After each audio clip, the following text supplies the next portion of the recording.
New ইয়র্কে বাংলাদেশি কমিউনিটির সেবার বিশেষ অবদানের জন্য সিটির স্থানীয় পুলিশ প্রিসেন্ট 114 এর অফিসার গ্যাব্রিয়েল টোবারকে সম্মানিত করেছে সামাজিক সংগঠন Astoria welfare society USA ink.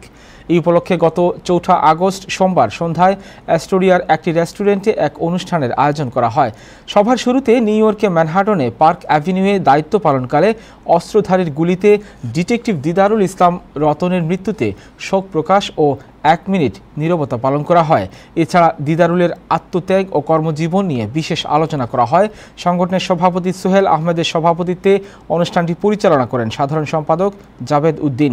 এ সময় আমন্ত্রিত অতিথি হিসেবে উপস্থিত ছিলেন ডক্টর মাসুদুর রহমান, এনওয়াইপিডির sergeant Michael Murphy, sergeant Ashmat ও আল আমিন মসজিদের সভাপতি শাহাবুদ্দিন। অনুষ্ঠানে বক্তব্য রাখেন বাংলাদেশি আমেরিকান পুলিশ অ্যাসোসিয়েশন বাপার প্রতিষ্ঠাতা শামসুল হক, বাপা সদস্য সৈয়দ এনায়েত আলী, কমিউনিটি অ্যাক্টিভিস্ট আব্দুস সুবহান, সংগঠনের সহসভাপতি কয়েস আহমেদ, সদস্য মীর জাকির সহ আরও অনেকে। অনুষ্ঠানে পুলিশ অফিসার গ্যাব্রিয়েল টোবারকে প্ল্যাক দিয়ে সম্মানিত করা হয়।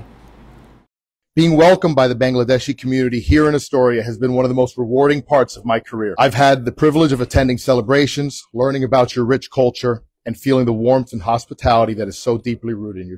Receiving this award from the Astoria Welfare Society is an incredible honor. Respectfully, our officer Didarul Islam, who lost his life. Matter of fact, if you look at his janazah, his respect, his ownership, wife, 20,000 police officer, couple of thousands other officers, fire department. He's the one of the honor detective officer. He get the honors.